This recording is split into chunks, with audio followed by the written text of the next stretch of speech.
வணக்கம் நண்பர்களே. இது ஏஜ் இன்டகிரேட்டட் ஃபார்ம். கடந்த ஆகஸ்ட் 2025 நாங்கள் நிலக்கடலை பயிர் செஞ்சுருந்தோம். மானாவாரியாக பயிர் செஞ்சுருந்தோம். ஸோ இது என்ன ரகம்னு பார்த்தோம்னா மண்டக்கடலை அப்படின்வாங்க. ஒரு ஏக்கருக்கு 40 கிலோ விகிதம், 1.25 ஏக்கருக்கு 50 கிலோ விதைகள் வாங்கிட்டு வந்தேன்னா. ஸோ விதை நடுறதுன்னு பார்த்தோம்னா 22 ஆகஸ்ட் அன்றைக்கி விதையை நட ஆரம்பித்தோம். நடும்போது விதை பத்தாமல் போயிடுச்சு. அதுக்கப்புறம் ஒரு 15 கிலோ விதை நான் வாங்கிட்டு வந்தேன். அதில் ஒரு 5 கிலோ மிச்சம் இருக்குது. ஸோ மொத்தம் 50 + 10 60 கிலோ விதை 1.25 ஏக்கரில் நாங்கள் நடவு செஞ்சுருக்கோம். ஸோ இந்த விவசாயத்தை நாங்கள் மானாவாரியாக பயிர் செய்யலாம் அப்படின்னு நினச்சோம். ஆனால் பார்த்தோம்னா விதைச்சி ஒரு 7-8 நாள் வர மழையே பெய்யலை. ஸோ விதையெல்லாம் மண்ணில் இருந்துச்சுன்னா அது காஞ்சிரும், இல்லைனா பறவைங்க கொத்தி தின்றும் அப்படின்ற ஒரே காரணத்தினால சீக்கிரம் இதுக்கு ஏதாவது ஒரு தண்ணி பாய்ச்சறதுக்கு ஏதாவது ஒரு வழி பண்ணி ஆகணும் அப்படின்றதுனால நாங்கள் இந்த மரங்களுக்கு இடையில தான் இதை ஊடுபயிர விவசாயம் பண்ணியிருந்தோம். ஸோ இந்த மரங்களுக்கு ட்ரிப் இரிகேஷன் நாங்கள் ஆல்ரெடி ட்ரிப் இரிகேஷன் கொடுத்துருக்கோம். ஸோ அந்த ட்ரிப் லைனை எடுத்து இதுக்கு தண்ணி பாய்ச்ச ஆரம்பித்தோம்.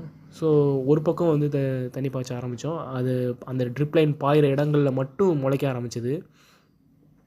இன்னொரு பக்கம் பார்த்தோம்னா ஒரு ஏக்கர் 80 சென்ட்டு எந்த விதமான ட்ரிப் இரிகேஷனும் இல்லாமல் தண்ணி பாயாமலே இருந்தது. அதனால் அங்கே முளைக்கவே இல்லை. ஸோ இதுக்கு ஏதாவது ஒரு வழி பண்ணி ஆகணும் அப்படின்றதுனால என்ன பண்ணோம்னா அவசரமாக ரெயின் ஹோஸ் இன்ஸ்டால் பண்ணோம். ஒரு 80 சென்ட்டுக்கு மட்டும் ரெயின் ஹோஸ் இன்ஸ்டால் பண்ணோம். ஸோ இதுக்கான காஸ்ட்டெல்லாம் நான் பின்ன மற்ற வீடியோக்களை சொல்கிறேன்னா, ரெயின் ஹோஸ் இன்ஸ்டால் பண்ணுறது எப்படி, அதோடைய காஸ்ட் எப்படி அப்படின்றத நான் சொல்கிறேன்னா. பட்டு ஒரு முக்கியமான விஷயம் மட்டும் நான் சொல்லிக்கிறேன்னா, ரெயின் ஹோஸ் இன்ஸ்டால் பண்ணுறது நம்மளாக பண்ணோம்னா அதில் சில சிக்கல்கள் இருக்குது. நான் பட்டதுனால நான் சொல்கிறேன்னா, எங்களுக்கு எந்த ப்ராப்ளத்தை பற்றி சொல்கிறேன்னா, அதாவது ப்ரெஷர் நம்மளுடைய மோட்டர்லேருந்து நம்மளுடைய வாட்டர் பம்ப்லேருந்து வர ப்ரெஷர் இதுக்கு போதுமான அளவாக இருந்தால் மட்டும்தான் இந்த ரெயின் ஹோஸ் ஒர்க் ஆகும். இது எப்படின்னா, நம்ம குறிப்பிட்ட அளவில் அவங்கள்ட்ட கேட்குறப்ப நம்ம வாங்குறப்பயே குறிப்பிட்ட கேப்பில் இதை வைக்கணும் அப்படின்னு சொல்லுவாங்க. இந்த ஒரு ஹோஸுக்கு இன்னொரு ஹோஸுக்கு இடையில குறிப்பிட்ட கேப் இருக்கணும்னு சொல்லுவாங்க. நம்ம குறிப்பிட்ட அந்த ப்ரெஷர் இருந்தால் மட்டும்தான் அந்த கேப்புக்கு இடையில தண்ணி